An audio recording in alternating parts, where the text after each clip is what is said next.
Imagine the following. Imagine an Assassin's Creed game with the writing quality of HBO's Rome, or another ODST Halo game with the writing quality of A Band of Brothers, or a third-person shooter game with the writing quality of Fury.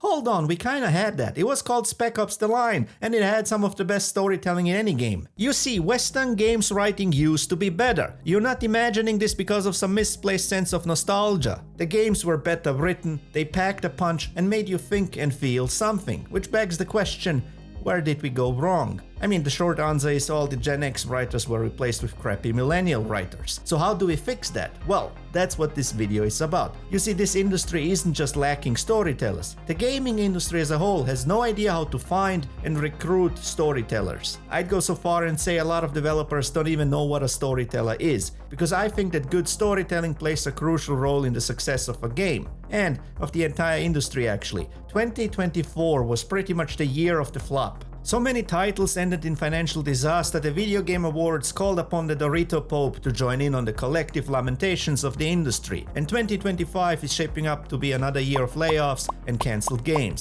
Now, I think all of this is connected and crappy writing is part of the problem. If you wonder how, then let me reiterate.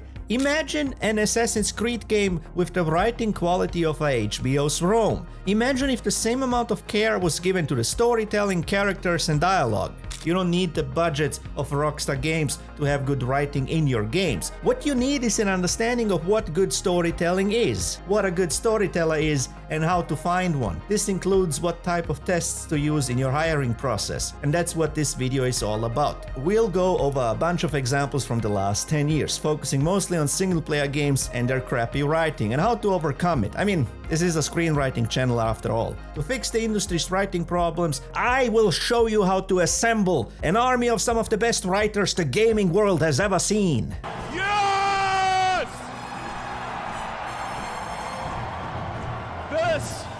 This is what victory feels like. Yeah! This one really mattered. And I just want to say thank you for making it happen. Thank you. Yeah, I didn't think through the optics of this meme, and I'm too lazy to think of something else, so just go with it, otherwise this is gonna feel like I'm explaining my jokes to HR. Again. Before we start, don't forget to hit the like and subscribe, it helps to get the word out, and the machine enjoys it like movie producers enjoy their Hollywood sugar. So let's not waste any time and jump into the storytelling of modern games. I've told you before, the idols are trying to build a post-capitalist society where money is not a concept. Yeah? Then why don't you go run off and join the commune? What did we do to deserve this? A few content creators and streamers I like to watch have already pointed out the biggest problems plaguing the industry. From live service overload and corporate greed. What have you done?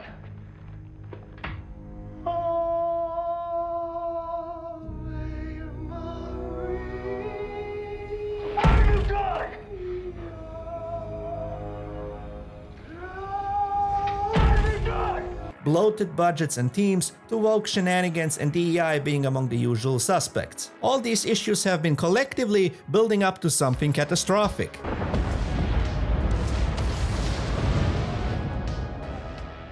The worst being that so many studios are simply chasing an audience that does not exist. Things have gotten so bad, some developers are begging people on LinkedIn to buy their poorly written slop that nobody asked for. Buy it at full price. Ideally, you must pre-order the game. In the case of Lost Records, the developer Don't Nod has lost 90% of its market cap over the last 5 years. It has done everything activists have clamored for to consistent commercial failure.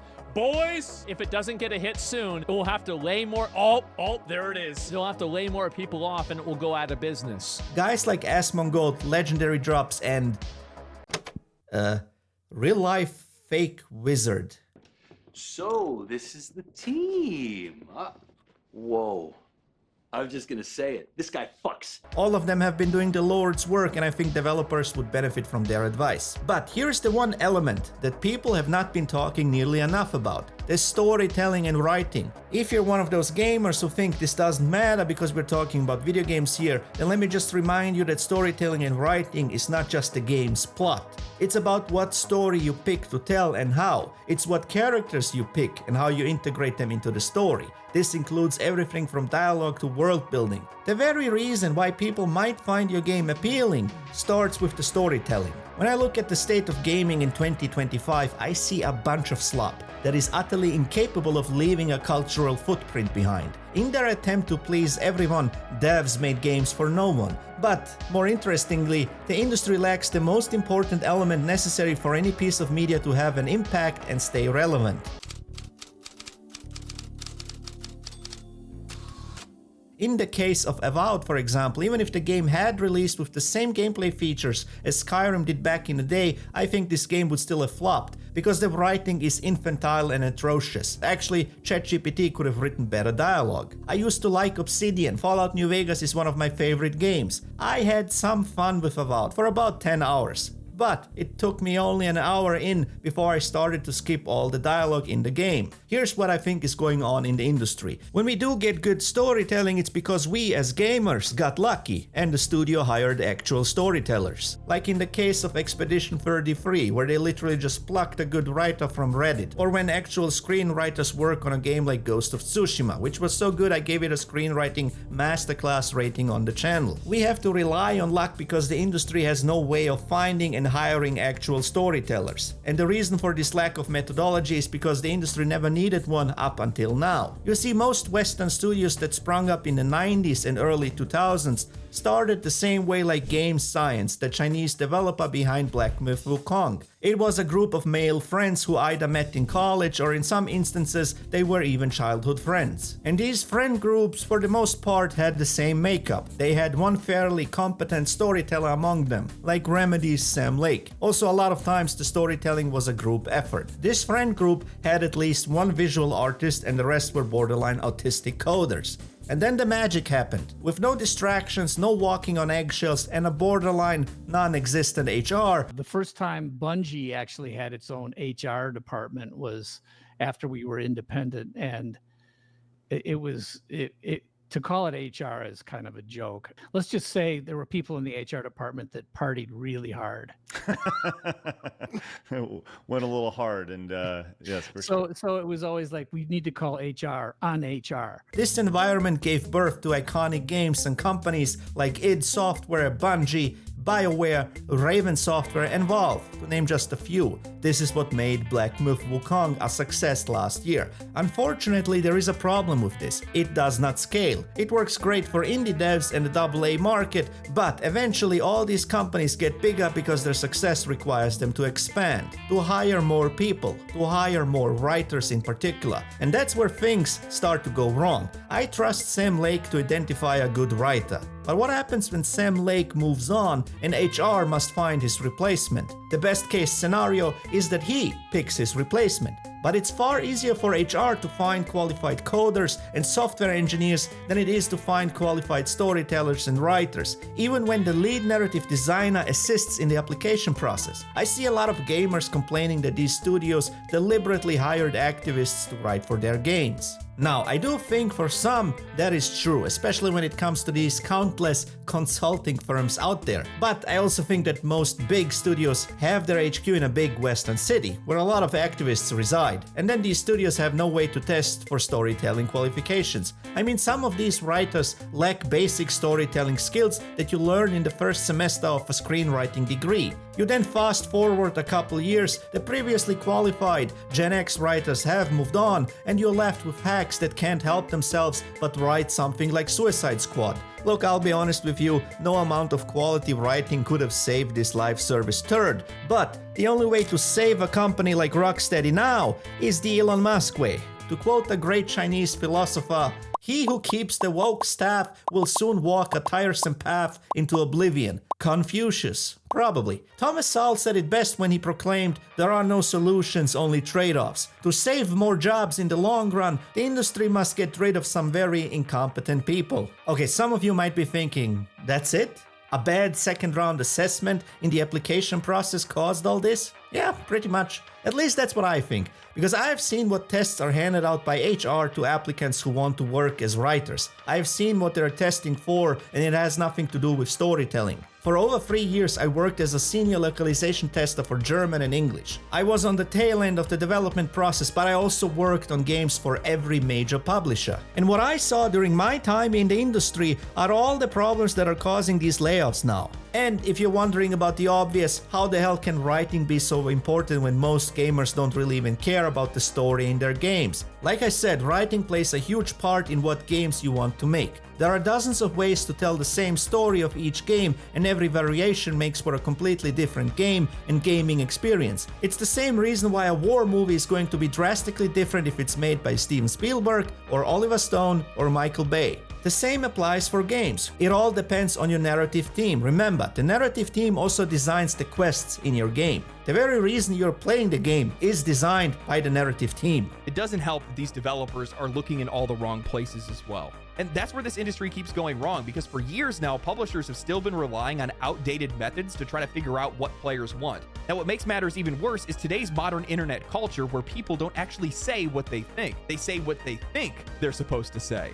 Well, you're going to get wildly inaccurate data on what players actually want. I can't be the only one that's noticing how many mature-rated games are suffering from an identity crisis. They want to tackle mature topics, but they refuse to actually write or present them maturely. They soften the language, sanitize the characters, and dull the edges of their stories, leaving players with something that feels completely disconnected from its own themes. And as a result, we start seeing these games that are these Frankenstein monstrosities that are trying to be everything for everyone, but end up resonating with no one. Look at Veilguard. I keep coming back to this game, but it really is the perfect onion of poor game design and audience recognition.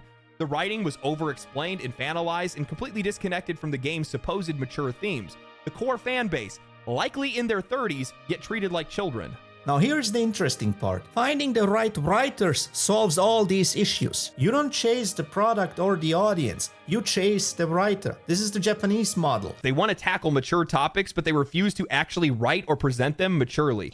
That's because the people that write them are stupid. And they're not good writers. That's the reason why. So why are they not able to approach mature topics in a mature way? It's because they're bad writers and they're immature personally. This is the same reason why manga is completely outperforming comics in America, is that comic books in America don't know what their audience is. Manga is defined by its audience. Shonens are for young men. You find the proper writers because they can instinctively navigate everything that Asmongold and Legendary Drops just described. Manga dominates American comics because the manga industry understands its demographics. And it understands its demographics because the industry is capable of finding the appropriate writers for each demographic. From weekly magazines like Shonen Jump, competitions, and audience engagement, manga producers can gauge audience reactions by throwing as many pilots by different writers as possible out there. Practically, this means they'll find a shonen writer who writes really good shonen. They can only write what speaks to the boys, tomboys, young men, and, well, man-children. And because that written shonen speaks to the target audience, it is a much bigger success than its American counterpart. I know this because I am a shonen writer. I know what I can write and what I can't write. My Major League Drone screenplay is literally just a shonen anime in live-action form. You do not hire me to write the Barbie movie or any girl movie for that matter.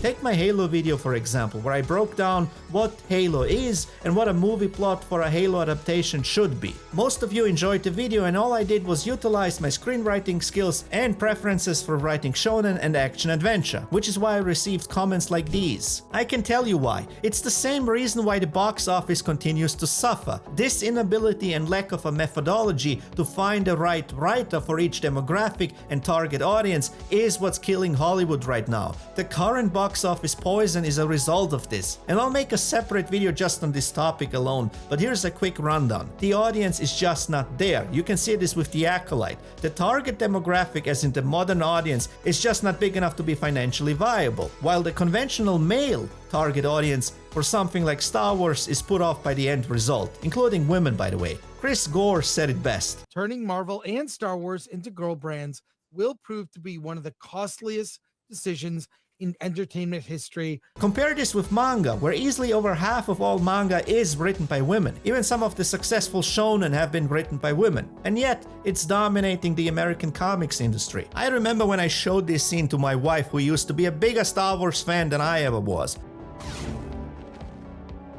My wife reacted with nothing but cringe and asked me if Star Wars is now being solely made for 12-year-old girls. The lesson here is simple. You do not turn Naruto into Sailor Moon, and you do not turn Sailor Moon into Naruto. Now, we can't use the manga model to find video game writers because of the long development cycles in the industry. So here's what we'll do instead. I like to act from first principles. I have identified 5 elements that are strongly lacking in modern Western games writing, and we'll build our hiring process around this. The first one we have already brushed over. It's the lack of actual storytellers. This lack is by far the biggest reason for the bad writing in Western games. And once the collectivist and intersectional shenanigans of the hack writers have run their course and the industry is left in ruins like Dresden in 45, it's time to rebuild. And we'll start rebuilding by finding qualified writers. Here's how. The rest of this list are basically prerequisites to being a good storyteller and writer. These prerequisites apply to everyone who wants to be a writer, regardless if you're a man or a woman.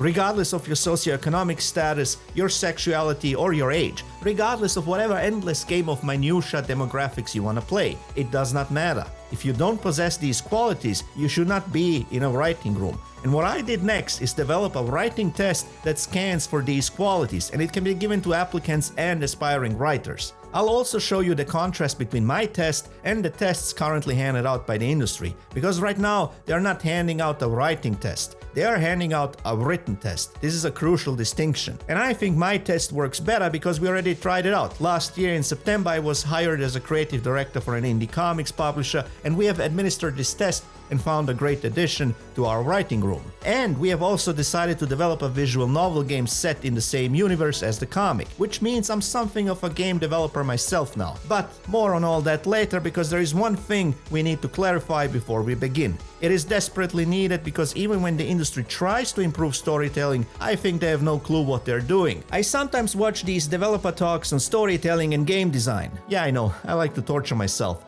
And there are times where the devs have identified the correct problem, but they don't understand the solution, especially when they themselves compare it to screenwriting. We'll go over these issues too, but everything in this video hinges on getting one definition right. We can't find good writers if we can't define what we're looking for.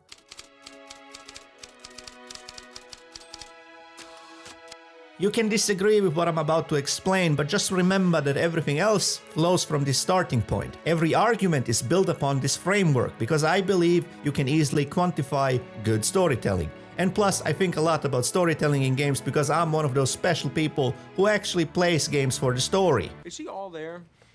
Like, mentally? I think so. He's just an odd guy. It's kind of weird. I mean, should we be worried? No. No. The other reason we need a definition is so we can stop using imprecise language, like the term woke. I'm just done with this word, and I think a lot of you are too. If you watched season 1 on this channel, you probably noticed that I never talk about woke. That's because you can ask 10 people what woke means and you'll get 10 different answers. So instead, I'll only talk about specifics and technical examples of poor writing that applies to everyone, regardless if they're pro or anti-woke. Because as much as some of those anti-woke channels can be fun to watch, at some point we need to produce better games instead of just bitching about bad ones. So in order for us to judge the writing based on technicality and specifics, we need a practical framework of what constitutes good writing. This framework is also how we'll recapture the magic of the PlayStation 3 and Xbox 360 era, for example. And this framework is also what used to make Hollywood great. I'll demonstrate it with 3 very different and distinct examples. BioShock, The Last of Us Part 1, I don't know why they keep adding Part 1, they never made a sequel, and Mass Effect 2. Like with many ideas, the ancient Greeks pretty much figured it out already. I like to get a bunch of men together. Okay. Men that are the hardest of the hard. And I want to be with these men. Every good story needs to achieve 2 things. A, the dramatic arc needs to be a backdrop for action. All myth and all drama are a backdrop for action. By action, I mean how to act in the world. That's why we're telling stories. We want to find the shared humanity within us so that we can render chaos into order, because we understand how each and every one of us will act in the world. But the basic requirement for this is that all storytelling must be rooted in reality. It must have verisimilitude. More on this later. This is also why the lack of sincerity in millennial writing is so catastrophic. And B, every dramatic arc must deliver catharsis to the audience. I also like to call this one the elixir. Catharsis is the process of releasing strong and repressed emotions, thereby providing relief from them. I will present you with 2 reasons for why this can be considered the basic framework of storytelling, and the reason for why we tell stories in the first place. One is spiritual and religious, the other is rooted in biology and materialism. I'm doing this to cover as many sentiments as possible. First, the religious one, and this is for the most part my personal take too. This framework speaks directly to your soul. Plato defined the tripartite soul as consisting of the logos, as in reason, thymos or thumos, meaning higher spirit or spiritedness, and eros as in appetite or base animalistic desires. When a good story employs the framework I just described, it taps into your thumos. And what's missing is what's missing with DiCaprio and The Wolf of Wall Street. It's the soul. It's this center realm, this middle realm between reason and desire. The Greeks had a word for it, thumos. It means courage, vitality, and spirit in the sense of spirited. And it means soul. It's really basically soul. Courage to be, vital self-affirmation, the bridge between reason and desire, okay? The unreflective striving toward what is noble. And what the Greeks depicted as a chariot ride of the soul to the true, the good, and the beautiful. It animates you to strive for something higher. This is why all drama works as a backdrop for action, for heroism, and why it's always about change or the lack of change. It tells people how to live and how not to live, what to strive for and what not to strive for. In other words, they ain't just stories. This is why all propagandists want to ideologically capture storytelling. And this is also why most myths come with a creation myth and a cosmology. It tells you where you come from and where you're heading. And the materialistic or biological reason is that storytelling, drama, and myth constitute a mimetic framework. With it, nature allows us to run simulations without paying the ultimate price: death. This matters because with stories we can live vicariously through the protagonist, make the same mistakes they do, or overcome the same flaws because of catharsis. But unlike the hero who fails and dies, we just leave the theater rejuvenated. And neuroscientists have pretty much figured out that we map story onto reality. Without a good story, we cannot act. And not knowing how to act is the source of anxiety, which explains the current state of the modern world. We suffer because our storytellers are too preoccupied with deconstruction. When you deconstruct a story, you can't tap into the thumos anymore, and you're left with nothing but a prison of anxiety. Okay, I can hear some of you already ask the following: what the hell does any of that have to do with me wanting to have some nice babes in my video games? I just want my jiggly Stellar Blade and be done with it. I just want fun. I just want to escape. Now listen to me very carefully. There is a reason why I don't use the word escapism on this channel. It's just not precise enough. What if I told you that Stellar Blade is just one form of catharsis? A couple of months ago there was this debate on X about what gamers want. And most people framed the question wrong. It's not an either-or situation. The choice is not between Concord and this. It's a choice between, things and concepts and stuff and God damn it, what was my point? Hold on, let me bring down the heat. Character design.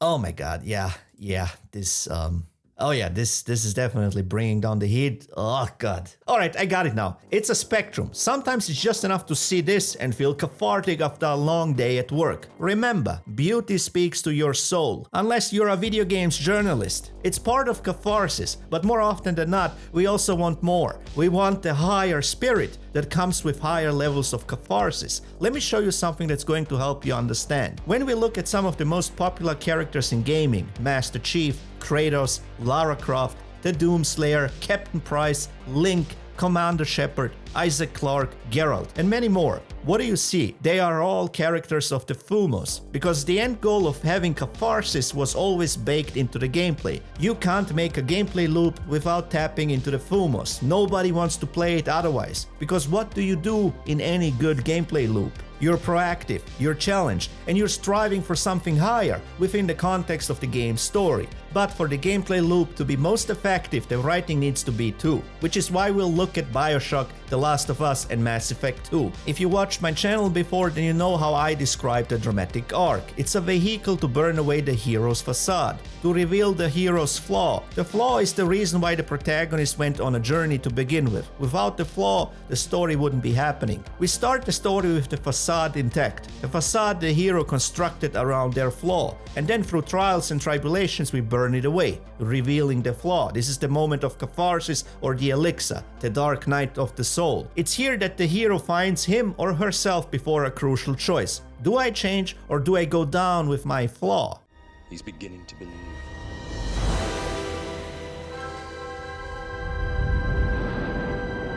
By the way, this is also why so-called woke characters suck. If change is at the core of storytelling, then the question remains, what forces change? Well, it's the character's ability to realize their flaw, to strive for something higher, to see a better version of themselves on the horizon. In other words, to tap into the Fumos. But you can't do that if you think you're already perfect as you are. Change is not an option for these characters, which is why they're so utterly boring. Also, in other words, this is why Ray toys end up in the bargain bin. When we look at these three games and their gameplay, we realize it's something we've seen countless times before. A lot more after their release, but rarely did a game capture the magic as these three did. And the reason lies in the writing. All three games deliver catharsis with laser precision. The Last of Us is about the man who stopped being a father. His flaw, for which he constructed a facade, is that he believes he does not need fatherhood. This is the reason the story is happening to begin with. And over the course of the story, we burn away the facade to reveal that he can only regain his humanity by becoming a father again. This is the choice Joel must face in the end. And he realizes that if he allows an innocent girl to be chopped up for spare parts, on the off chance that it'll save humanity,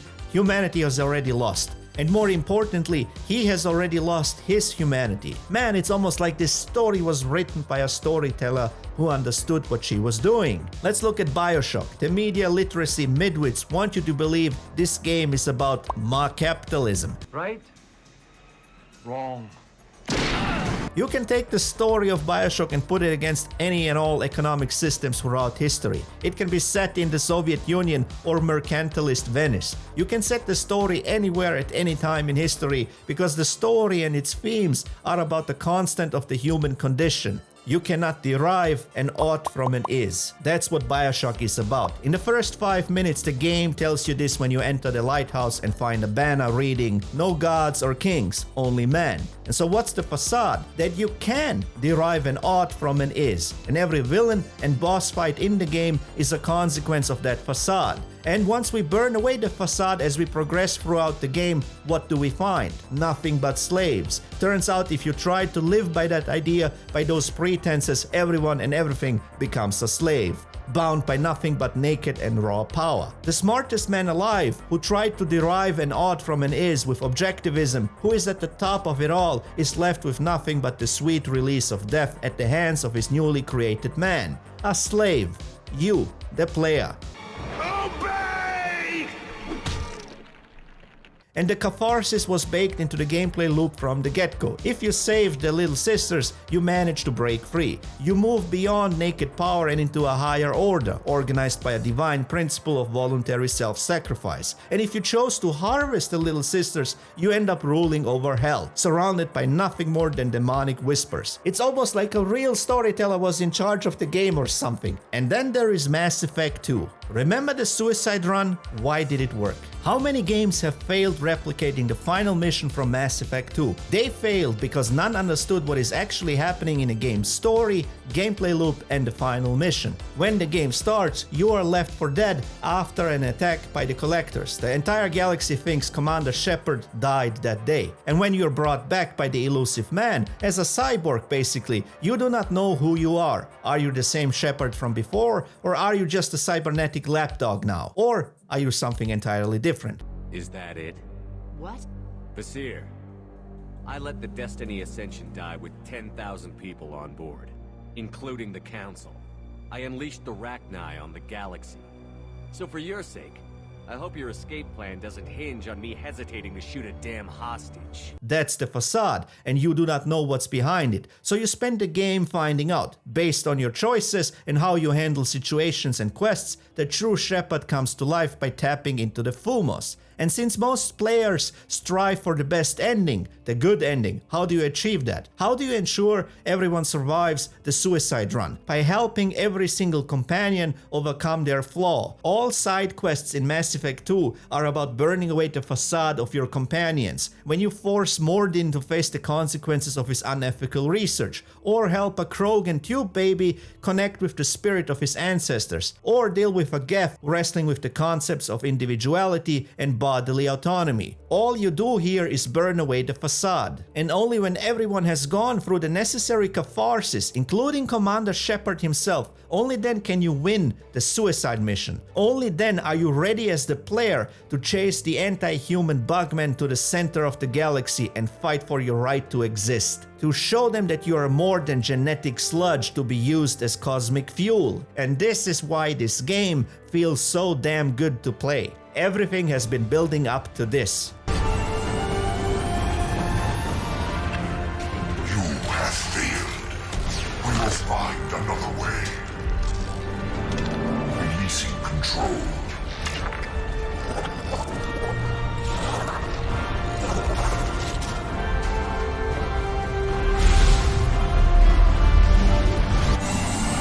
Catharsis. It's always about catharsis, be it the Warthog run in Halo or when you finally get your hands on Makarov.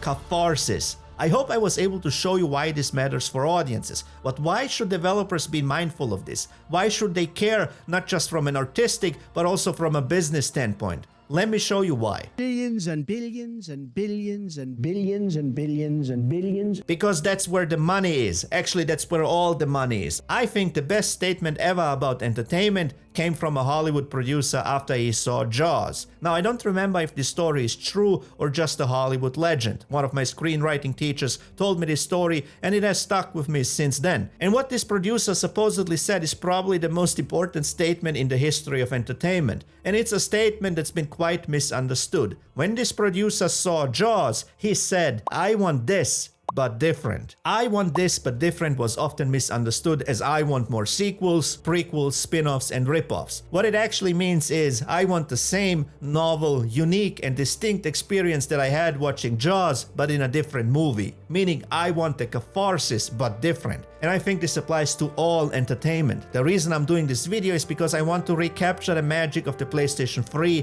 and Xbox 360 era. I'm 36 years old, and I look back at a year like 2007 and can't help myself but wonder, where did we go wrong? Just look at this lineup. Every game here gave us something new and worthwhile. I want the catharsis of a BioShock but different. I want the catharsis of God of War 2 but different. I think you get the gist now. This is why I had to make this video. Look at anything that was successful over the past 10 to 15 years, be it a video game or a movie. What do you see? I want this but different. I want this but different.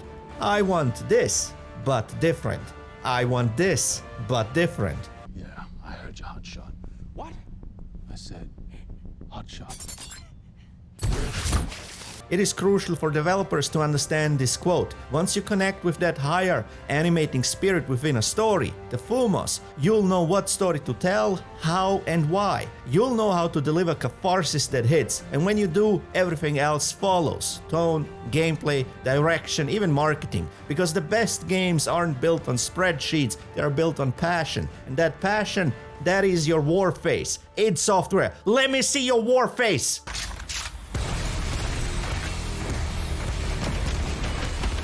Sweet mother of God, now that's a goddamn war face. Saber Interactive, let me see your war face.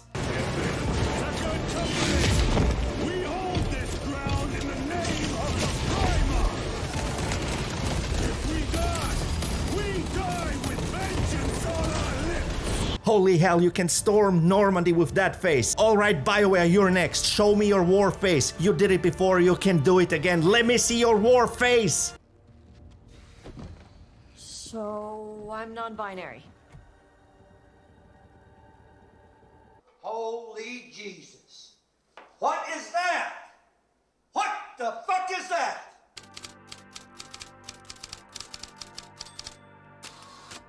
Writing a good story isn't easy. It's actually a very messy and difficult process, and there is a reason why most screenwriters will pick up a vice or two throughout their career. It also takes years to actually become a good screenwriter, and on top of that there is always the chance that someone else might be writing the very same story you're writing. I mean, one of my screenplays just showed up on the History Channel one night. Despite their best efforts, the Chinese military, fighting with all their might, ultimately succumbed to the overwhelming power of the alien invaders. The aliens thought Earth's conquest would be swift and easy, but they were wrong, with the unexpected return of... But when I look at this selection of games, I'm not just having troubles telling them apart, I have trouble seeing if any thought and energy went into the storytelling at all. Yes, for the most part you can tell them apart based on the setting and character design. But that's about it. The writing is virtually indistinguishable because it lacks the basic qualities of good storytelling. This includes a lack of empathy, lack of world building or verisimilitude, lack of diversity.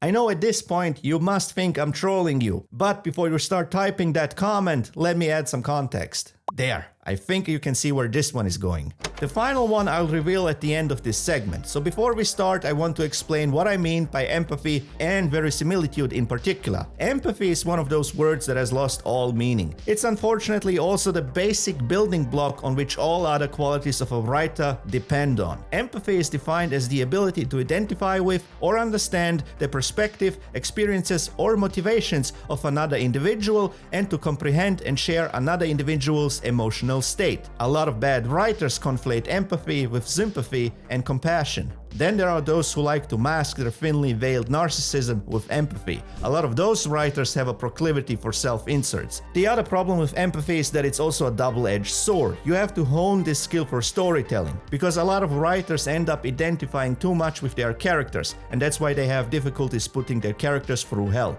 There is not enough fire to burn away the facade, so to speak. Empathy should be a part of your storytelling toolkit. Quick editorial note here, I was low-key considering removing the next segment, mostly because I felt I was being hyperbolic. I talk about understanding and writing evil and I felt it's a bit out of place. I mean, we're just still talking about video games here.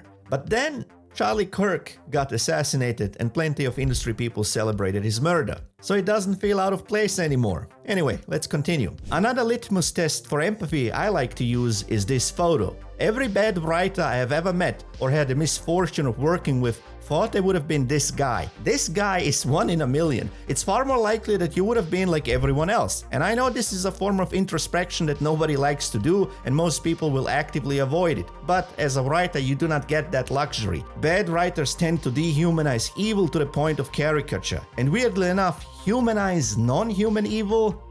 Yeah, exploring this nonsense is worth its own video. This allows bad writers and most people to create a distance from evil, perceive it as fundamentally different from themselves. How many times have we seen people think my actions can't be evil because everything I do is for a higher, more noble good? I'm not a monster and only monsters do evil. Declare your enemies as an Untermensch, Kulak or neo-Nazi and you can do anything you want to them. This is how we convince ourselves that evil people are different from us and that we could never end up like them. How very convenient. But the truth is every horrifying act committed in history was done by people not different from you and me. We are just really good at justifying our actions to ourselves. But as a writer, you have to be able to put yourself into the shoes of saints and monsters alike. And this applies to the entire political spectrum. This is how we got BioShock, if you're wondering how any of this is relevant to video games. Politics is a fun one because it's quite useful for characterization when you actually understand where politics come from. Almost all politics that people have are an outgrowth of personality types. People pick politics based on how well they align with their personality, and then they retroactively rationalize their choice. And on the other extreme end of the spectrum, if you ever wondered why the slogan is always eat the rich and not feed the poor, then you know that the root of it all is a form of deep and destructive envy.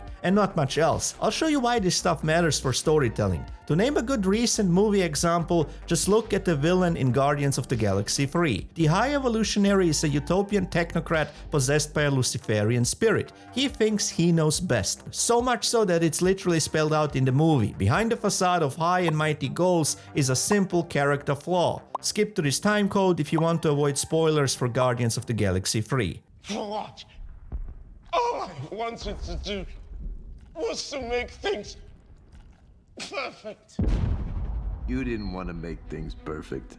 You just hated things the way they are. Empathy is what allows you to build a proper conflict into your dramatic arc, meaning you understand exactly why two characters hate each other or why they have opposing views, allowing you to craft both conflict and subtext. More on subtext later. When I look at the original Millennial writing video that dropped a couple years ago, all I see is a compilation of this lack of empathy. This inability to actually put yourself into the shoes of the characters and their environments. Characters will say things or constantly quip and banter in situations or contexts that do not call for it. Fundamentally, it's a lack of sincerity, and it's incredibly off-putting to audiences.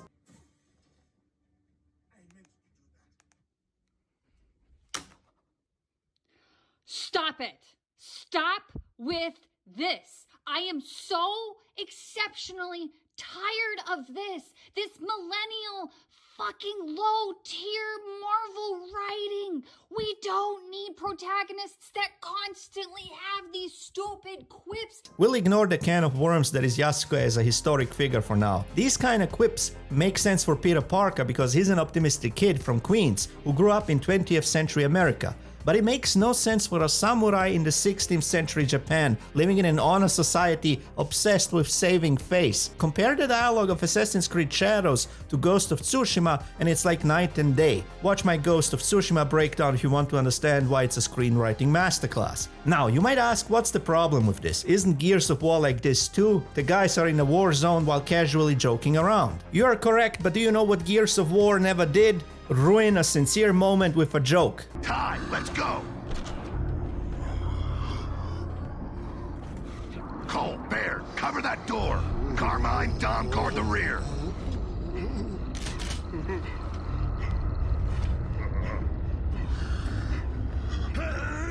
Ty! No!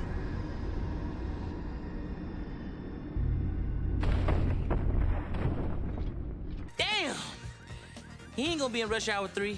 In Gears of War, tone and mood are tied to the dramatic arc, the characters and the setting, as they should be. The real problem with the people who wrote Assassin's Creed Shadows, well, one out of many, is that they don't even understand the style they're copying. People often think hack writers are copying the Marvel style, but I disagree. I think what they're trying to do here is copy Joss Whedon, without any of the talent, skill, or understanding of a Joss Whedon. Let's take a look at the first Avengers movie before we circle back to Gears of War. All the quipping and banter here is influenced by the dramatic arc. The first half is chock full of antagonistic banter and quips. That's because the Avengers are not the Avengers yet. They're just a loose group of individuals who do not want to work together. This even includes the two that have been working together. One of them is basically put under a spell. And as we build up to the midpoint, the quipping ceases completely because their flaws killed the man. They killed Agent Coulson. Nick Fury throws in a key for transformation to hammer the point home. Guess he never did get you to sign them. See if they could work together when we needed them to fight the battles that we never could.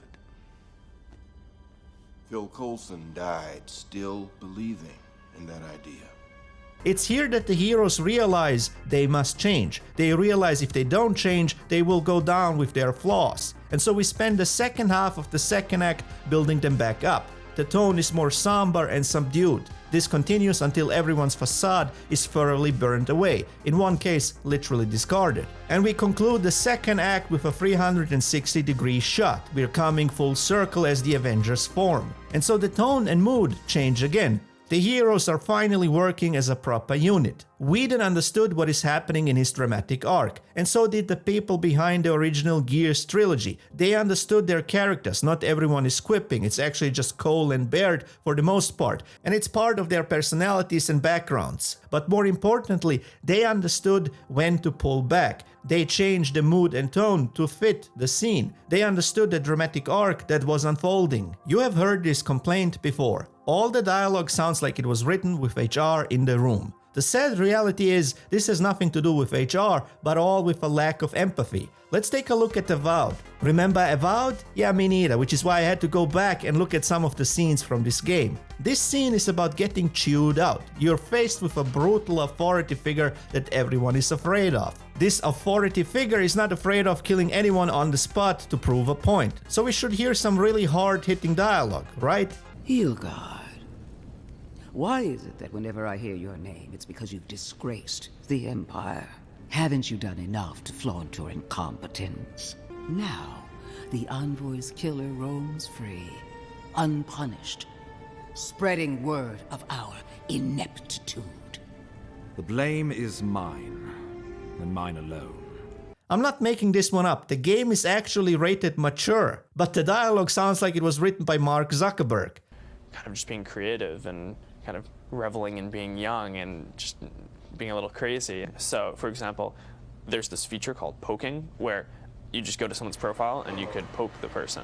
Whoa. I was just gonna say it. This guy fucks, am I right? And this isn't even the worst scene in the game. There are moments where one of your companions' entire hometown is destroyed, and he reacts like he simply lost a game of bingo. Let's look at some movie scenes with the same premise like our initial scene. Remember, it's a scene about getting chewed out by a brutal authority figure that everyone is afraid of. How would a storyteller write such a scene?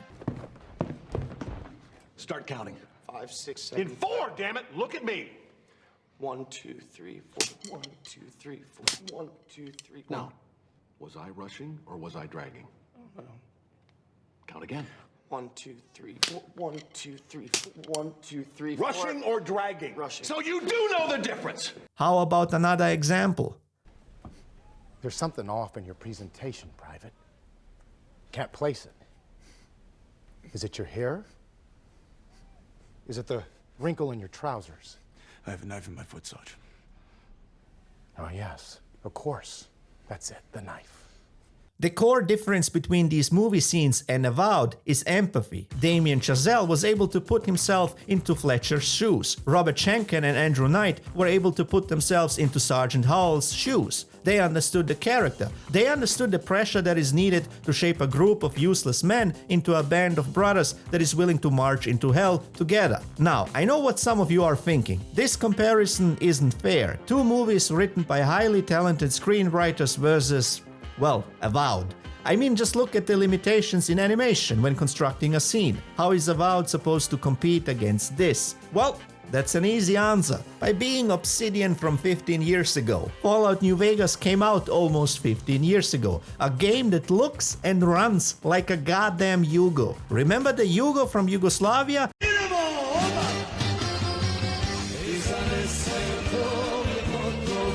It was my people's greatest export, right up there with genocide, hype songs, food that gives you heart disease, and kids named after Bill Clinton. Stop him! This fucking game looks like Yugoslavia, the game, but it has some of the best dialogue in any Fallout game. You can enrage some NPCs with your dialogue choices so much that they'll open fire on you for simply insulting their family and honor. This is what Obsidian used to be able to write. In my heart, I believe that though I am a sinner, I have been saved. And I believe there is something beyond this rock, and this air, and this water around us. Something more that is waiting for us. I have been baptized twice, once in water, once in flame. I will carry the fire of the Holy Spirit inside until I stand before my Lord for judgment. And this is why I said saints and monsters alike. Let's look at our hypothetical from the beginning. A World War II game with the writing quality of Fury. David Ayer did not have to spend months in a Sherman tank filled with piss and grease to write Fury. He did not have to kill a bunch of Germans to write Fury. All he had to do was put himself into the shoes of those that did. The script for Fury is one of my favorite screenplays out there. The screenplay is actually more brutal than the movie, by the way. They toned down some of the war crimes. If you ever wondered why Grandpa didn't talk much during dinner, then read the screenplay. But there is a reason why I compared Spec Ops: The Line to Fury. What is Fury about? A descent into the madness of war. When the rookie soldier shows up, he can see what he'll become. He can see the only way to survive being on the front lines for months is to become a hardened monster. But obviously at the cost of your humanity. The same thing happens in Spec Ops: The Line. None of the characters return from the war. Not War Daddy and his men, and not Captain Walker and his men. They all perish in one way or another. The only difference between the two is that Fury has a saving grace. The rookie is saved by the very same innocence he once had. Another easy way to spot badly written dialogue is that you can tell it's the writer speaking, not the character. It always comes across as very insincere. She's in your heart. She's with us wherever we go. I'm sorry, but that's seriously? In your heart? That's the most cornball thing I've ever heard you say, Pax. Now that one was easy to spot because Dustborn was basically written by psychopaths. In this Antifa simulator, your mission is basically to brainwash people because you don't like their thoughts. Anyway, let's take a look at this short exchange from Call of Duty World War II. You get flushed. No freaking. ILO had enough fighting him for 2 men. Ma said never shake hands with a Jew. That's not what she said last night. And enough bigotry for 6. Man, who needs a stupid pendant anyway? Apparently you did. Can you spot what's wrong with it? It's a bit more tricky, but it's there. Here's where the writer shows themselves. No farm boy on his way to kill a bunch of Germans who was specifically trained to dehumanize the enemy is going to care about bigotry. Well, with the exception of maybe Desmond Doss, but they didn't write a Desmond Doss character for the game. This is the writer speaking who is very uncomfortable with the anti-Semitic comment, so they have to soften and blow. Let's contrast this with David Ayer's characters. Here's how the characters in Fury would have reacted to this banter from the game.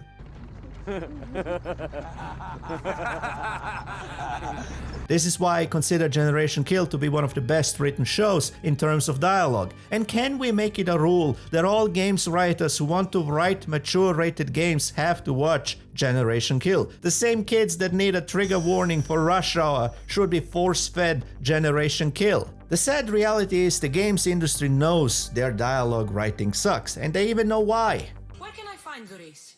In a shop in Sami overlooking the docks. You know this, Cassandra. You know this, Cassandra. What happened? What went wrong? Well, there was no drama. There was no tension whatsoever. There was no pace.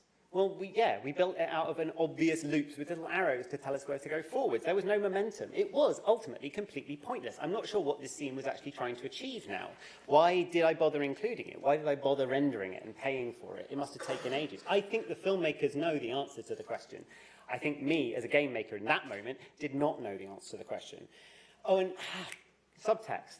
I completely forgot to include any at all, which incidentally is the problem with the Assassin's Creed scene. That is correct. Almost all games' dialogue is missing subtext. Subtext is what is not said in a scene. It is what the scene is actually about, an underlying theme, and it's what makes for some great dialogue. But their solution is off. The solution here exists in a vacuum. But to craft true subtext, it needs to be tied to the dramatic arc, because every element in a story is a fractal of the greater whole. And in order to craft a proper dramatic arc, you have to be able to put yourself into the shoes of all your characters. In other words, you need empathy. Otherwise, you're at best simply sprucing up the dialogue. Empathy is the foundation to being a good writer, and it is vital for fixing our next issue: the lack of world building or verisimilitude. As we go through this list, I'll ramp up the number of examples because all of these issues are interconnected. Most bad world building can be easily spotted. Let's say it's a medieval fantasy story. A bad medieval fantasy story will have too many present-day norms. Characters will act and talk like people from the 21st century. Another problem will be that systems like society, magic, and economy are not connected. But lack of verisimilitude is what really kills the story of these games. Remember in the beginning when I said that all drama is a backdrop for action? The best way to ensure that is the case is through verisimilitude, which is the believability of your story. Now, I know how tricky it is to talk about believability in video games. I was playing Jedi Survivor again recently, and in this game, you unlock beards and hairstyles by finding them in a box. I know how ridiculous this is.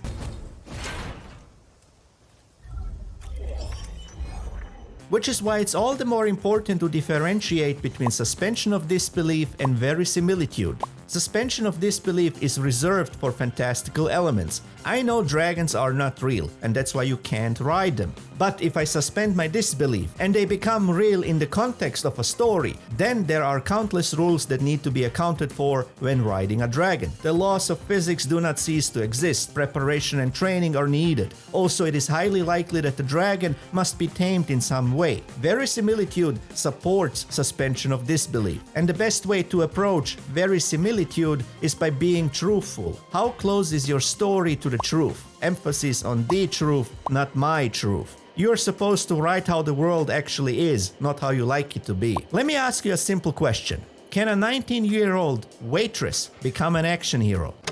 That was a trick question. The answer is, well, it depends. You need to show me how this became this. What happened in between that makes this transition believable? What happened are the events of Terminator 1 and Kyle Reese. The masculine pressure that asserted itself in Sarah Connor's life. Honestly, Terminator 1 is one of the best movies about the complementary relationship between the sexes. Ripley is another one that has very believable character development, and it's in great parts the reason why no one really complains about these two characters. This is important because all the major culture war fights over the past 10 years are about verisimilitude, even if the people involved do not know it. So to demonstrate this, we're gonna do something fun. Which one of these can of worms should I open next? That was another trick question. I am of course going to open them all throughout this video. I also like to live dangerously. A couple of months ago I was playing Assassin's Creed Valhalla, and my wife enters the living room. She's not a gamer, but she likes to check out what I play every now and then. She has seen me play this game before, and she knows it's set in medieval England. And she also knows a lot about history. I'm raiding an English village, and about a minute in, my wife asks me completely baffled, "Are those women you're fighting?" The French. Ubisoft has some of the worst instincts when it comes to world building and storytelling. I don't believe for a second that Vikings from 800 years ago solved the gender paradox, achieving parity among the sexes in every trade, occupation and class. That's just nonsense. That's writing the world how you like it to be, not how it actually, well, in this case, was. You bigots can suspend your disbelief for alien artifacts and ancestral memories, but not female warriors. Yes, I can't, because one is about suspension of disbelief and the other is about verisimilitude. I know alien artifacts did not influence history like it's portrayed in the game. I have to suspend my disbelief about that. But I do know that ancient Greece did not have the same gender politics as 21st century New York. And this is the crux of the issue. We are talking about two separate things. Remember this? It's the same logic. You bigots can suspend your disbelief for magical dungeons and creatures, but not a person in a wheelchair. Again, yes, because magical dungeons don't come with wheelchair access. This may come as a surprise to some, but the underworld is generally not considered to be a very welcoming place. You know, I truly believe that the reason for this nonsense is that the people behind it don't view video games as an art form, which is why they treat it so recklessly. Can you imagine one of the Assassin's Creed Odyssey writers working on HBO's Rome? This Caesar dude is taking up too much space. We need more female military leadership in this show.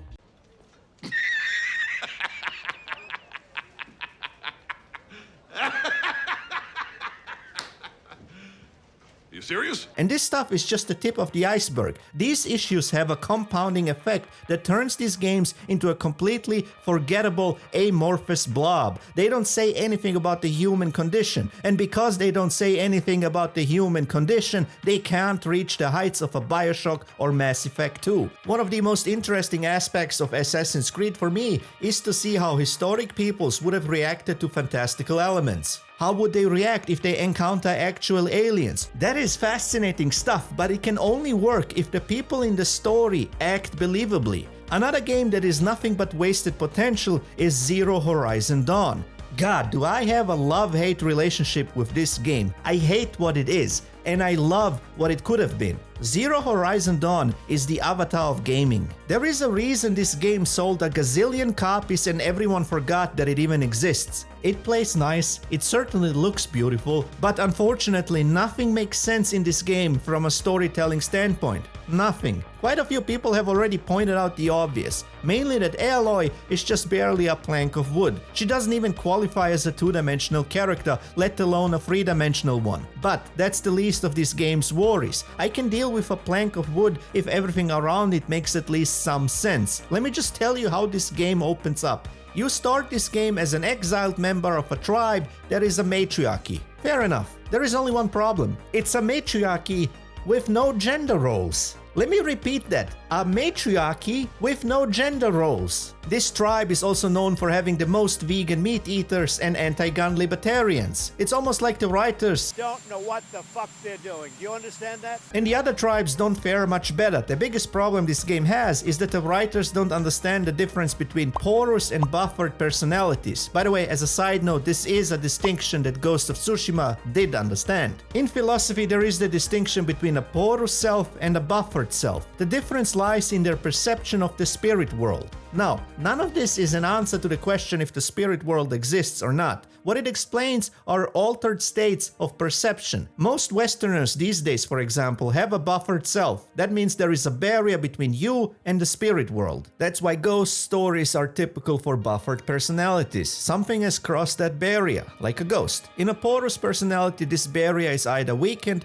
or non-existent at all, the further back in time you go. In other words, the world is still enchanted for people with porous personalities. For example, back in the Middle Ages, everyone still acted as if the spirits have direct causal effect in the real world. In antiquity, this barrier was non-existent. People believed everything around them was guided or influenced by the gods, spirits, and heavenly bodies. Robert Eggers basically made it the focal point of his career to explore this distinction. The Northman in particular has a story structure that gives you a porous and then a buffered interpretation of what happened in a scene. Nosferatu was about the rise of buffered personalities and how easily overwhelmed they are by the supernatural. And Zero Horizon Dawn could have done something similar, but instead it wasted this incredible opportunity to explore how our ancestors viewed and experienced the world. What we got instead is a bunch of modern people LARPing as ancient people. And it's not just the dialogue that's a huge problem, it's all the beliefs the tribes have. They are not accurate. They are what atheistic Redditors overdosing on George Carlin specials think ancient peoples believed. I became a sun worshiper. Several reasons. First of all, I can see the sun. Okay. So every day I can see the sun as it gives me everything I need: heat, light, food, flowers in the park, reflections on the lake. It's a little more complicated than that. They didn't simply worship the sun. In the view of the ancients, all biology is astrobiology. The sun was not worshipped as a sentient being. Instead, they viewed the sun as a lens through which the sun god's influence rayed from the spiritual into the earthly. Other gods rayed their influence through other planets and constellations. They also believed in different centers of consciousness. For example, the heart consciousness emanates from the sun and enters our minds through our hearts. In other words, the sun god enters our lives through the heart. Likewise, a kidney consciousness beams into us from Venus, spreading into our mind and body through, well, the kidneys, and so on. These different consciousnesses form the shape of the human condition. They are what makes us angry, loving, melancholic, sad, and so on. The structure of our lives is described by the movement of the heavenly bodies. Everything is a means for the cosmos to communicate to you. It's the exact opposite of nihilism and cosmic horror. And you can't tell me that this doesn't make for some great storytelling, because on the surface you might think this is just spirit-fueled determinism. It's actually the source of free will. With the spirit comes choice, the choice to do good or evil. You know what movie came out last year and explored all of this as well? Transformers 1. Yeah, I'm not pulling your leg here. A kids movie made to sell toys said more about the human condition than most games aimed at adults. And I will do a full breakdown of Transformers 1 in a separate video because I was really impressed with this movie. I will also do a separate video just on Zero Horizon Dawn because I can't rewrite the story of every game in this video alone, otherwise we'll be here all day. Now, let me show you a good example of verisimilitude in gaming. In Gears of War 5, humanity deals with the aftermath of the Locust War. Over 90% of humanity have been wiped out, and so every adult human is called upon to get their horny on and to pump up those baby numbers. You know I meant, did you use a condom? Only sailors use condoms, baby.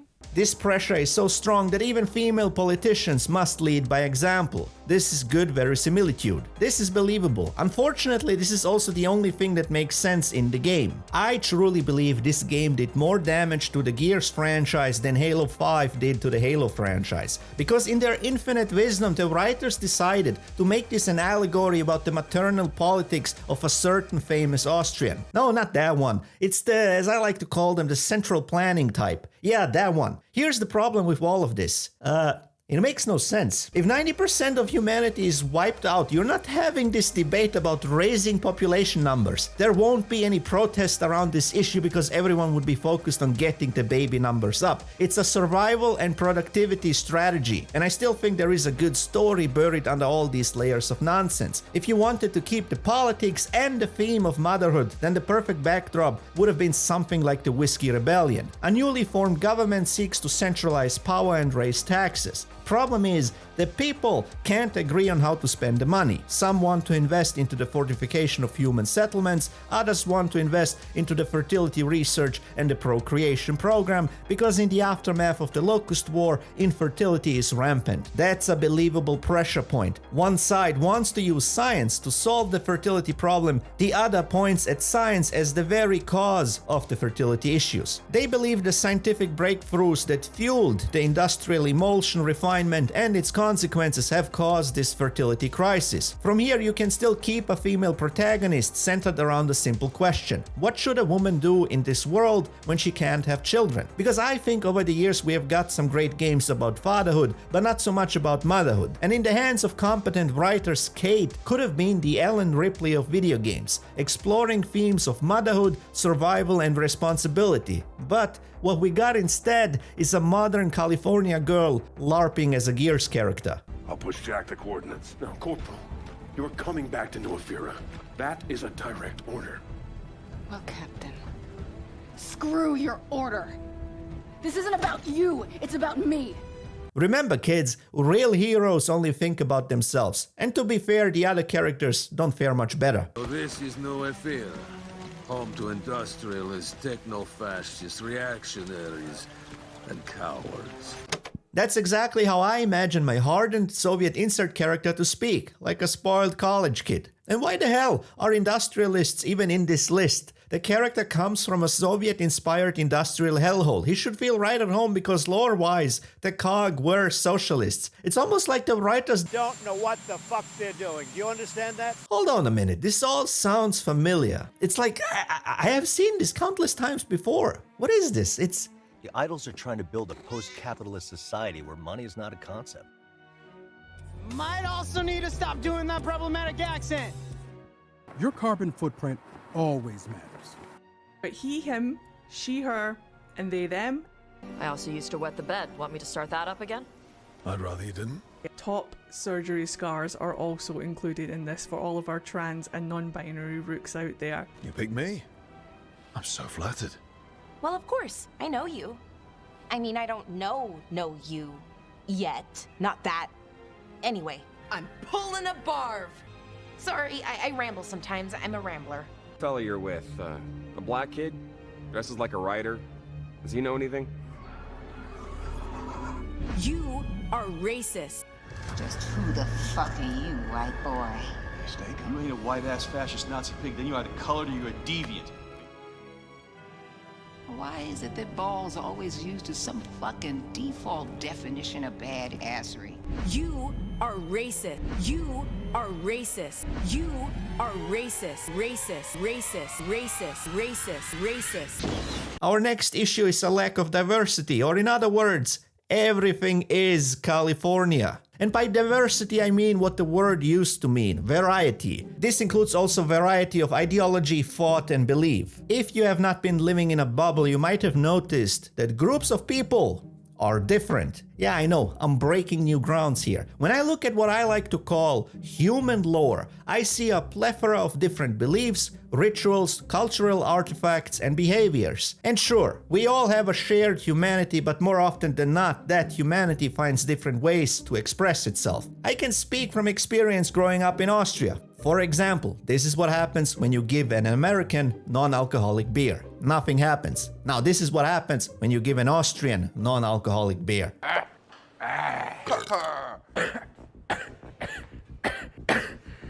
Okay.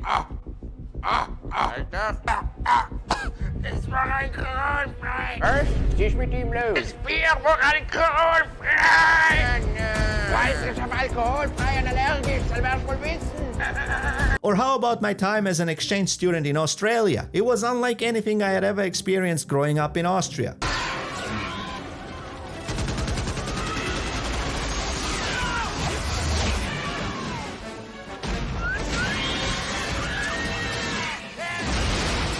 We lost some good people that day. When storytellers tap into this rich tapestry of the human condition, well, magic happens. We love the Witcher games because they are unapologetically Polish. We love Naruto because the show is unapologetically Japanese. And we used to love Superman because he used to be unapologetically American. Dear Hollywood, please be the Americans that Japanese think you are. And my God, what I would give for a Dante's Inferno style game based on Arabian jinn lore. This is the stuff of nightmares that only an opium-riddled mind can come up with. And how do modern games writers tap into this rich tapestry? Well, they don't. Best they can do is California. And my personal recommendation for all things California is very simple.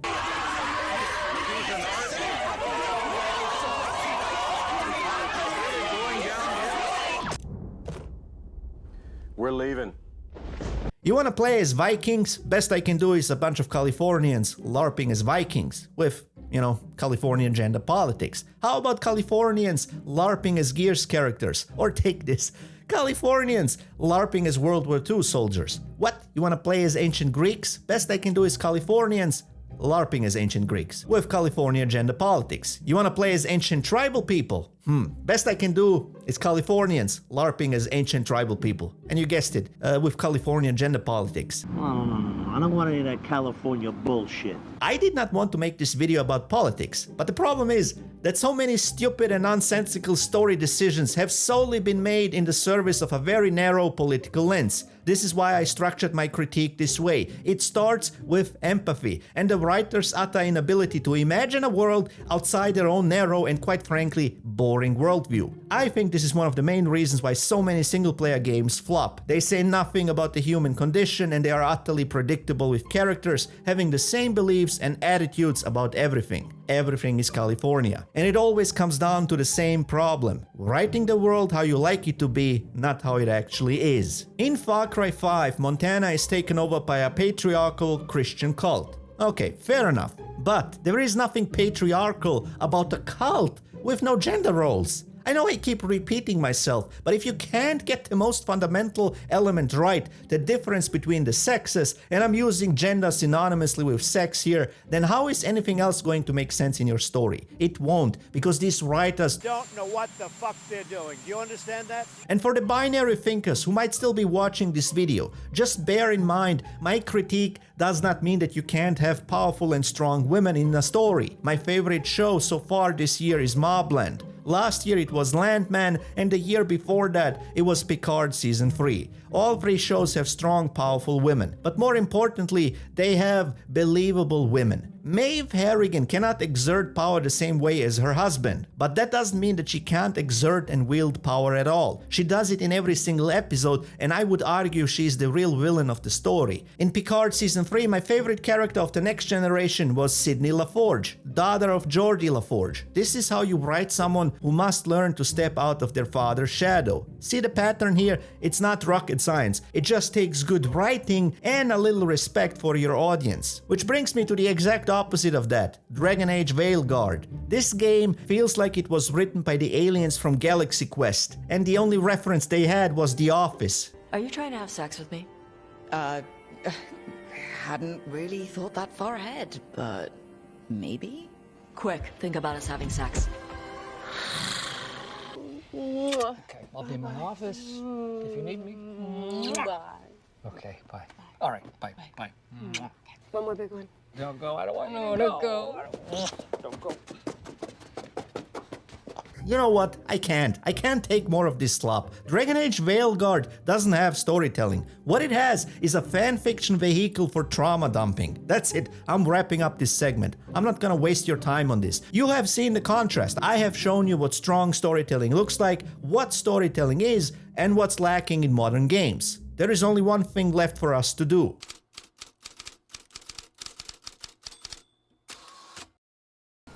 Hey, thought you, didn't you forget something? Wait, did I? Oh, right, there is one more thing left on the list. What was it again? Hold on, let me check my notes. Lack of, what was it again? What the, who is this? Hello? All right, I'm coming, just wait.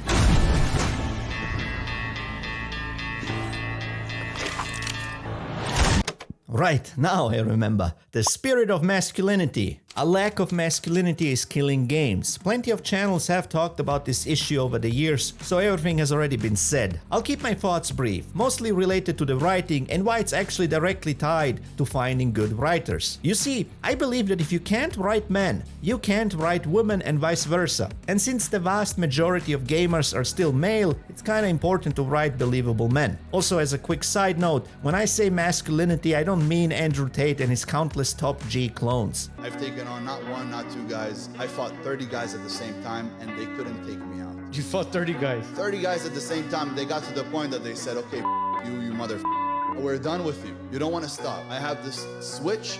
You better kill me. This is the type of nonsense I used to tell others in my childhood after watching too many Power Rangers episodes. What I mean by masculinity is what every damn civilization before our Clown World timeline understood. Real masculinity serves to channel one thing: fatherhood. At the end of the day, it's about becoming a father and creating a world safe for children, so that civilization can perpetuate itself. This is what positive masculinity traits are actually about. I know, groundbreaking stuff. And I don't mean just biological fatherhood. This includes being a spiritual leader or a teacher, or an uncle, of course. By the way, this is also why I think the last two God of War games are some of the most important entertainment to come out in recent years. And granted, both games are not without their flaws. For me, Mimir has been a mixed bag in both games. At times, his dialogue is just too modern, and I know how this sounds. I'm complaining that the talking head dangling from the hero's hip is sounding too much like a Californian, which is why the distinction between suspension of disbelief and verisimilitude is so important. Otherwise, why bother with any detail in a story at all? For the same reason why you can't traverse an Assassin's Creed game in a Ferrari, you also won't get through to someone like Kratos with appeals to emotion. But you will get through to him by appealing to his sense of honor, duty, and justice, which is why I'm taking it out of the game every time it veers too much into the modern therapy talk. This also doesn't mean that all male-centric stories need to be about literal fathers. It just means that well-written men will have these masculine qualities. A good example would be Adam Jensen in Deus Ex: Human Revolution. I'm not sure this guy even has the parts left to become a father, but you can see him being a good father. So let's go over some ways you can spot badly written men. The most obvious one, and this is the one that everyone tends to focus on, is that the writers didn't write men.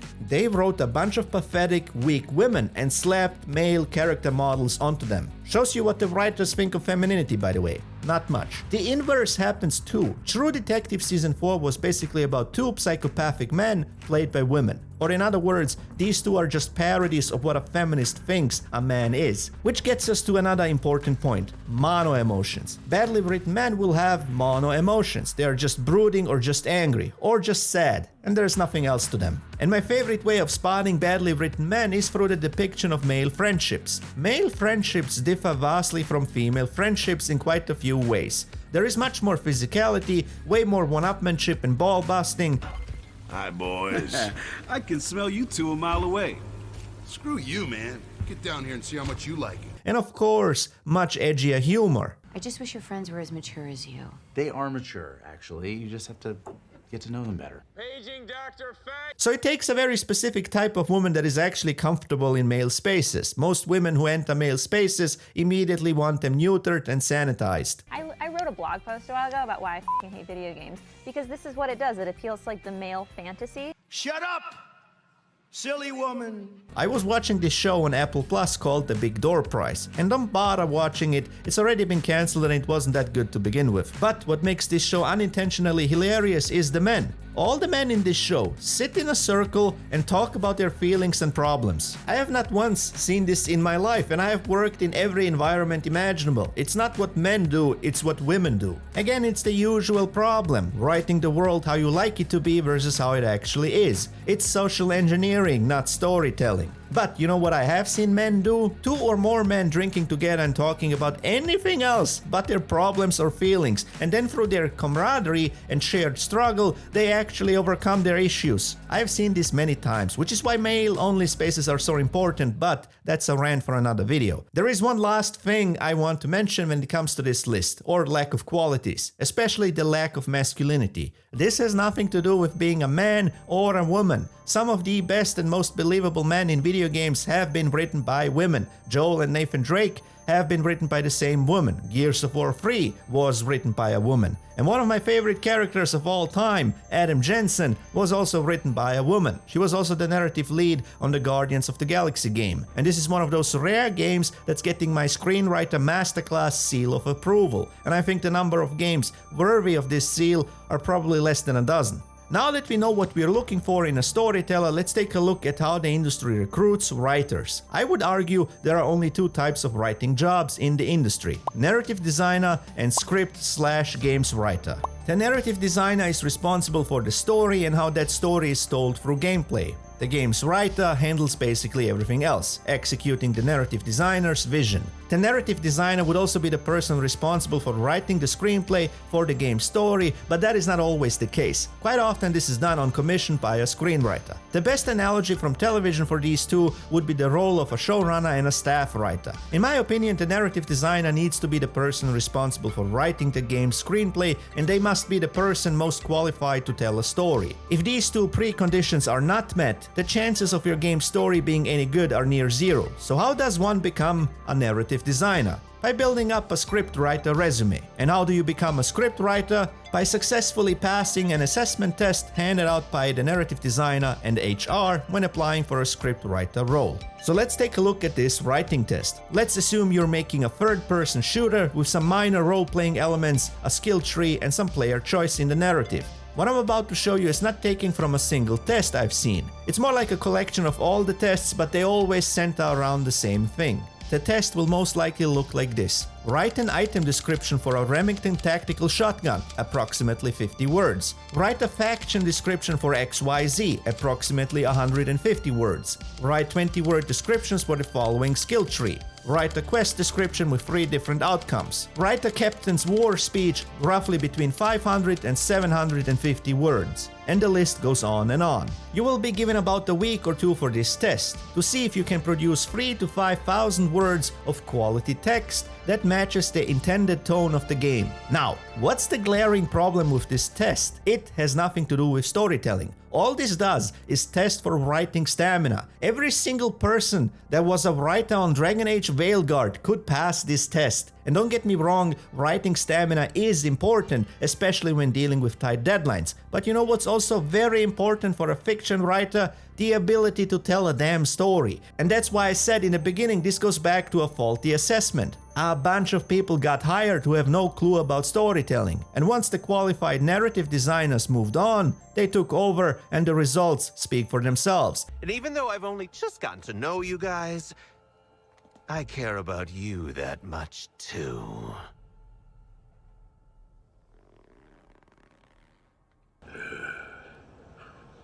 So here's what I recommend you do when hiring writers. You can keep this part of the test, and I would simply add a second part that's solely focused on screenwriting a scene. My recommendation is to go with screenwriters, not prose writers. I think screenwriting and games writing have much more in common than they do with prose writing. If you want to understand how and why, just check out season 1 on this channel. And yes, this is also just my own bias as a screenwriter, but I also think there is an objective logic to this. Both screenwriting and games writing have to be acted out. They are blueprints for a variety of play. They have different constraints compared to prose writing. Now, the content of the screenplay scene will depend on the game you want to make, but regardless of the game, the scene must test all the elements we have discussed so far. For some games that will be very easy to do. If you're making a game like Assassin's Creed, then all the characters in the scene must have porous personalities. The porous perception of the world is so far removed from your average modern writer as a person that they'll need some genuine talent and skill to pull it off. If your game is set in the future or present time, then you need to pick a very foreign cultural element to be part of that scene. Something that's also part of the game's narrative or world building. Again, you always want to test if your applicant has the ability to put themselves into the shoes of others. Which is why you should read some of their previous writing or outright ask them if they have written a script that required a lot of research and understanding. If it's a war game, let them write a banter or hazing scene between soldiers. Obviously, you'd want to give some research and preparation time as well. So let me show you how I use this methodology when it comes to finding writers. Almost a year ago, I was brought on as a creative director to develop a comic series titled Brotherhood of the Wolf. This series is set in the 15th century and it's about 4 Ottoman monster hunters. The entire magic system is based on Islamic mysticism, Jinn and Balkan folklore, and pagan traditions. It's a mix of historical detail and dark fantasy set against the backdrop of gritty, late medieval and early Renaissance. Their future main antagonist will be Dracula, but this will be the historic Dracula as a vampire, not the Bram Stoker Dracula. It's a series about brutal men doing brutal things in a brutal world. I like to get a bunch of men together. Okay. Men. That are the hardest of the hard. Practically what we did was mush the Ninja Turtles and the Witcher together. And so navigating this, let's call it ethnic minefield, became an important aspect of the development process. Issue number 1 existed as proof of concept, but it needed to be developed into a proper story arc. And starting with issue number 2, I developed the next 14 issues covering 2 story arcs. But I didn't have the time to write them all, so we needed to find an additional writer who's up for the task. Now, what is the unique challenge when writing about Ottoman society? Well, it's everyone's favorite topic, slavery. Time for a quick history lesson. Told ya, I'll be opening up all the cans of worms today. You see, the Ottoman Empire was an Islamic, militaristic, jingoistic, multi-ethnic and multiracial slave society. By the 16th and 17th century, over a fifth of the population in Constantinople alone were slaves. The main sources of slaves were the Caucasus and Europe, Eastern and Southern Europe in particular, as well as the Western Mediterranean and Africa. The way these people lived is so utterly foreign to us that it requires some proper writing skill to navigate this world. And that's what we handed out as a writing test, a scene with porous characters and slavery from at least 500 years ago. This way the scene takes place before any modern notion of a Christian abolitionist movement. In other words, 500 years ago, nobody questioned slavery, which is why we also decided to tell this story through the dark fantasy genre. Half of our characters are slaves themselves, to be more precise, they are Janissaries. The Janissaries were an elite infantry sourced through the Devshirme system, or blood tax. This was the forced recruitment of soldiers and bureaucrats through a child levy,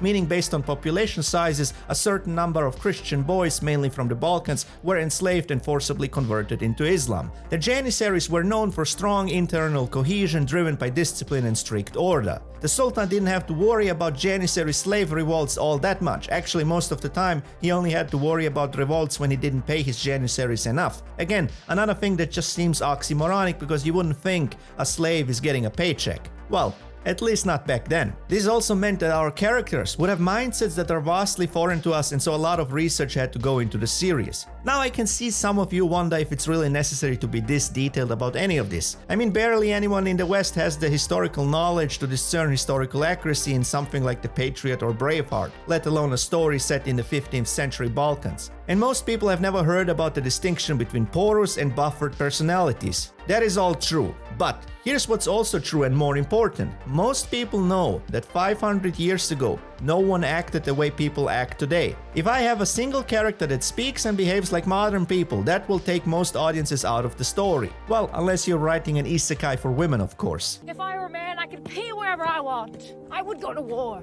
Maybe. So what if I'm a woman? Sue me! My sister once fell into a lake and I had to ask a man for help. Because women can't swim? No, because the water was cold. I don't want to be a wife, Lori. I want to be a sanitation worker. And so what I needed to find is a writer who can take a look at this history and treat it seriously. I can't hire someone who will view this through a modern lens. Someone who will write scenes about adult Janissaries wishing to escape or dreaming about freedom like they have been cast for a part in The Patriot. And this doesn't mean that characters can't be horrified about what's going on. Plenty of children tried to escape or committed suicide in a bid to escape this system. But it has to be believable. You know what game really failed in that regard? A Plague's Tale Requiem. God, I hated the writing and direction in this. Eventually slavers show up in the game and all the main characters sound like they're constantly, literally shaking as if they're about to break down and cry at any moment. It's a classic example of just modern characters being put into a historic setting. And it's a shame. I enjoyed the gameplay but hated the damn writing. Compare this to how Henry reacts to his parents getting slaughtered in Kingdom Come Deliverance, and it's night and day. This level of attention to detail is rarely found in video game storytelling, and it's part of the reason why games are still behind cinema and television. You either take your story seriously or you don't. So our first arc is literally called the Blood Tax. Basically, the entire thing revolves around the enslavement of children. The Sultan wants to replenish his army, and a Catholic heretic uses occult means to summon a demonic automaton to serve him in the fight against the Ottoman horde. And our monster hunters are caught in between it all. Basically, any scene in this arc serves as a practical test. We made a job posting on Upwork, and we quickly found a great writer who can also screenwrite. And we're also expanding the scope of this franchise, starting with a visual novel game. I'm also the creative director and narrative lead on that one. So a lot of my future videos will have even more practical applications for narrative designers interested in utilizing screenwriting methods for their games. The Blood Tax sales page is online, and right now we have a 2-for-1 deal going on. With the collector's bundle you also get a digital copy of the False Light novella, an interim story set between issues 1 and 2. And yes, this is a shameless self-plug. We aim to have a new comic released every 3 months. All links are in the video description. Also watch till the end to see a teaser trailer. Face their nightmares. The Zacchaeus Butcher. 10 feet of hell-forged flesh and burning malice. There is one thing left I want to address. I can see the industry is trying to improve their stories and storytelling, but they're looking in all the wrong places. For the love of God, developers need to stop hiring these countless consulting firms that are out there. These companies do not care about your video game. They don't care about the story you want to tell, and given their constant display of incompetence, they certainly don't care about storytelling. Companies like Sweet Baby Inc. offer nothing but entitlement and ideology. I'm a narrative designer and sensitivity reader with a company called Sweet Baby Inc. Cool, but why am I here? Just so we're clear, this is a real slide. We want cooler stories, a safer world, burning the game industry to the ground. Like most people see this and are like, this person is deranged. The problem is that these people want to insert themselves into spaces and then tell those spaces how to behave.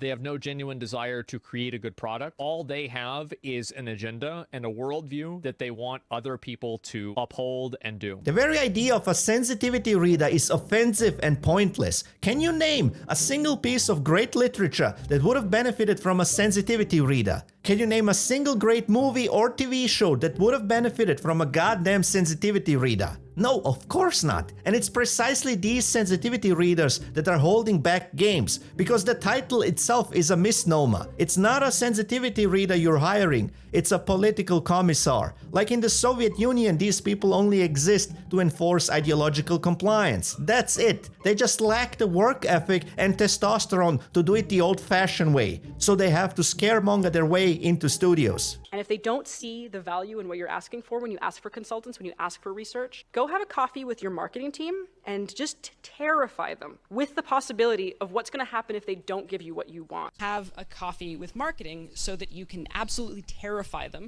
by telling them, here's what's going to happen if you don't do this. There are so many better screenwriting platforms and resources out there. You do not have to rely on consulting firms. And I have shown you how to find talented writers yourself. Just stick to what we have discussed in this video and you will find qualified people. And yeah, another shameless self-plug. I'm available too. I do script doctoring as well, but I mostly prefer to work on a project from the ground up. This would also include consulting. He does exactly what I do, but better. And that's the storytelling of modern games. It sucks.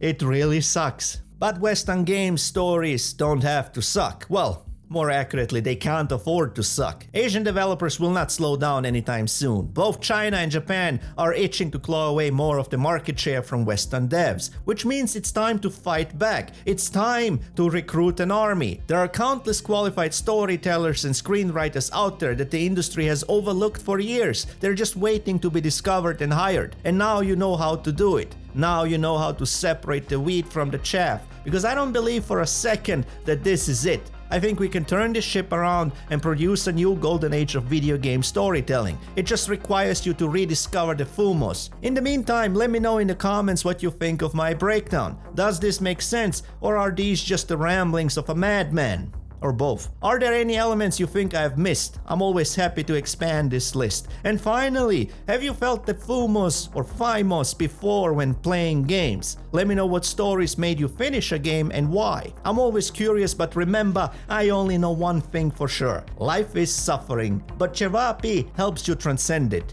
through heart disease.